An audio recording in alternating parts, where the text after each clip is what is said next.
Okay, so welcome to my channel. I'm Larissa and I'm a homeschooling mom to two girls.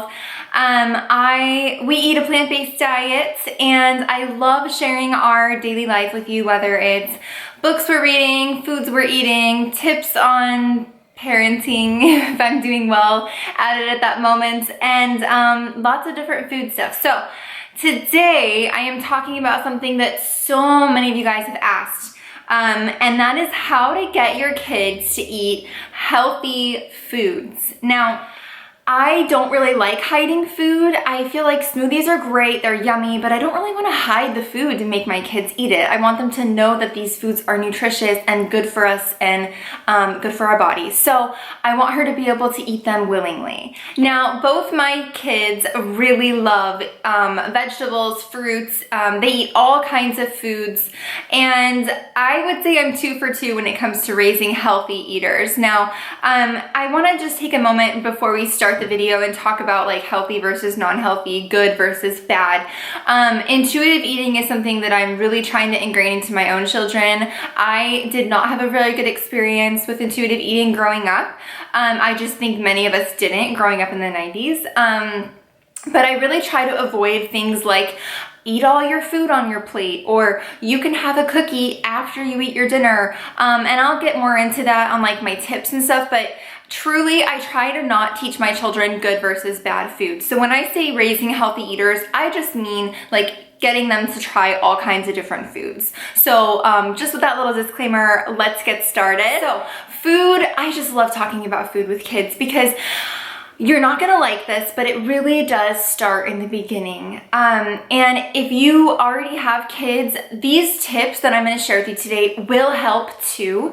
But if you have a young baby, I'd say like younger than 2 or 3, this is like really great stuff to start from the get-go.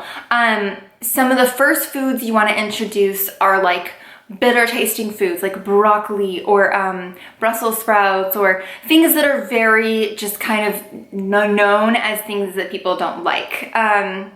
You want to start with those because your child, as they develop, they are developing their taste buds, and those first few months of food with your kids is crucial. But I'm not talking about that today. I'm talking about 5 tips to help your kids eat healthier. So tip number 1. Okay, number 1 is gonna sound really silly and really easy, but this tip is really just eat those foods yourself.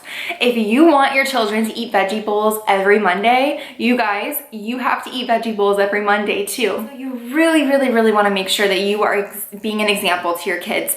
I don't really recommend, at least this isn't what I did, but I don't really recommend eating like a giant slice of greasy pizza and then expecting your child to eat their vegetables and their broccoli and whatever it is that you're serving them if it's not the same. That's just not how the world works. If they see you eating that, they're gonna want that too. That you were setting an example. If they see that you're eating your cabbage or a salad or even, you know, a veggie burger or anything that you want your child to eat, or if you eat fish or animal products, if you're eating salmon, they're gonna wanna try the salmon. So you guys really try to be an example to your kids, because that is probably the number 1 thing I could say, other than starting young, is just making sure that you're eating those foods with them. So yeah, and now number 2. Okay, so number 2, you definitely wanna be sure that you're serving your children a very good variety of foods. So like, we are vegan, so we eat a plant-based diet. Now, we still serve a protein at most meals. Lots of foods have protein, so we're not gonna get into that debate today, but so like for an example, a classic meal for us would look like this, like a veggie bowl with a carb, so like a rice or a quinoa, and then different veggies. I try to aim for like 2 or 3 colors of a veggie per meal, so that would be like a green veggie, an orange veggie, some fresh red pepper, and then a protein, which could be a lentil or a bean, or something like that. So really serving your child a wide variety of food, and then maybe like a fruit on the side as well, is a really good way to expose them to a lot of different foods. Now, you definitely want to serve them the plate, and then here's my little trick. You decide what, and they decide how much. So my daughter went through a phase, she's 5 now, but when she was 3 and 4, she went through a phase where she was like kind of iffy about avocado. And as a plant-based family, we eat a ton of avocado. And so I would continue to serve her avocado day in, day out. And it wasn't a lot, it was just a tiny bit. Now, she refused it and just like kind of left it on her plate. She knew, okay, I'm gonna get it on my plate. If I eat it, great, but I don't have to. And that's the thing, is I decided what was on the plate, you know, because I'm serving the meal, I'm cooking the food, and then they decide how much they eat. So if they don't want to eat any that day, that's fine. But the next day, she may try it and she may realize, oh, okay, today I really feel like having avocado. So it really is about making sure that you kind of live by that statement. Like, I'm gonna make the food, and then if you love the beans and you want more of the beans, then let's give you some more. If you weren't a giant fan of the salad or the lettuce that was on the side or the avocado, you didn't eat a lot that time, that's fine too. So just kind of starting that language in your family and that kind of like motto has really helped us with our meal times. We don't have a lot of struggles, so that's pretty nice. Okay, tip number 3. Okay, tip number 3 is a little bit gimmicky, and it's mostly just because kids are, like I said, they're gonna see you eating that nutritious food and they're gonna want to as well. Or if they help you prepare it with these handy nylon knives that I've had in my kitchen forever. My daughter learned how to cut strawberries, peppers, bananas, lots of healthy foods, and tomatoes, all this stuff with these nylon knives. And both my 5-year-old and my 2-year-old use these now. They're very safe. They are kid-safe knives, obviously supervised in the kitchen. But yeah, try these out. This is an amazing way to have your children take ownership of what they're eating. So try the knives out. Those are kid-safe knives. And then also just like the form in which you're serving the food sometimes is a little gimmicky, but it might work. So I have these little cutters I got a while ago on Amazon. I have a star, a flowery shape, and then a heart. And they're so handy because you can just have a cucumber, for example, or a pepper, and you can literally just, you know, use it to make that shape, and then you can serve your child on their plate. You can serve them that food in that shape. And you know, if you have a baby who isn't used to certain foods, they might be more apt to pick it up if it's in the shape of a star. So 5-year-olds may not buy into it as much, maybe they will, but babies certainly do. The other thing is, like, while we're talking about modes of serving the food, put some of the stuff, like the dips or whatever you want, inside. Make like an avocado dip or a hummus dip with the veggies and put it in these little cool silicone things. These are from Planet Box. And you can put it on the plate. I'll leave a link to all this stuff in the description box. But yeah, put it on the plate, serve it to them. It's gimmicky, but they might try it. Same with your snack. You can serve them a snack in this handy measuring cup. So pretty fun, pretty easy for you. If you want your kids to eat healthy food, try these things and I guarantee you at least one of them will work. So,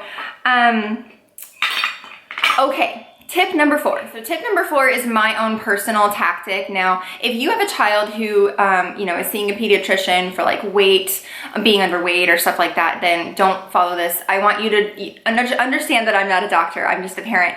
But for me, I try not to serve snacks before our meals. So like maybe an hour before, I won't serve any snacks, any pretzels.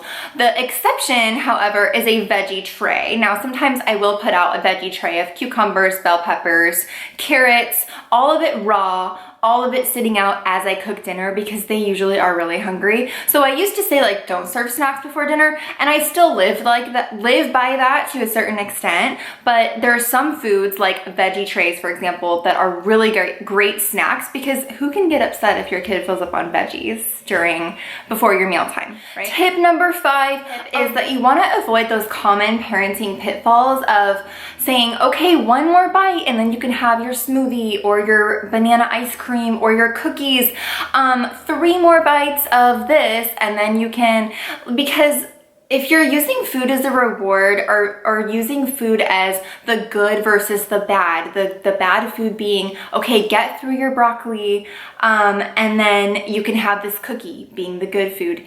If you're teaching them to get through that bad food in order to get to the good food, it's probably not a good relationship with food. And that's where that intuitive eating comes in that I mentioned in the beginning of this video. definitely check that out. I don't have a ton of like Instagram accounts for you to follow, but I can leave a link to a few books about intuitive eating, just because you're starting from scratch with your kids, and it's a really great opportunity for you to instill really important values. And I think food and just a positive relationship with food is something that is a gift you can give your child forever. So yeah, definitely just, you know, choose your words wisely when it comes to meal times. We're not perfect. I'm sure I've said it before, take another bite, okay, and you can get up. But try not to use that as like a daily routine. Something else I would recommend is just making sure that you don't use food as a reward.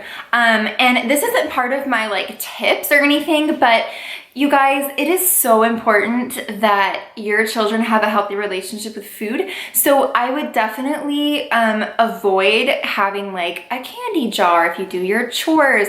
Or my biggest pet peeve ever is when my daughter was taking ballet class and they would have like a candy at the end if they listened, or a sucker. I like stopped going to that ballet class because I'm like, okay, can't you just give them a sticker? I don't know. And some schools even still use food as a reward, and I just don't ever want my child to associate a positive reward with food. I don't know. So obviously you can't help what other people do. If your child goes to school and that's how they, you know, do their reward system, then it is what it is. But at home, you can control what's in your home. So definitely try to avoid like, oh, you got good grades, let's go have ice cream. Maybe instead you could say, okay, you got a good grade, I'm so proud of you, let's go pick out a book together, let's watch a movie together. Something like that, more focused on the quality time than the treat. And that wraps up these tips on how to have healthy eaters in your home. I really hope that this video was helpful to you. If it was, please hit the like button. It'll throw me up there in the YouTube algorithm. And also, please subscribe to my channel if you like seeing food, or if you like seeing content about early childhood learning, homeschooling, food, what I eat in a day videos. And I will see you guys next time.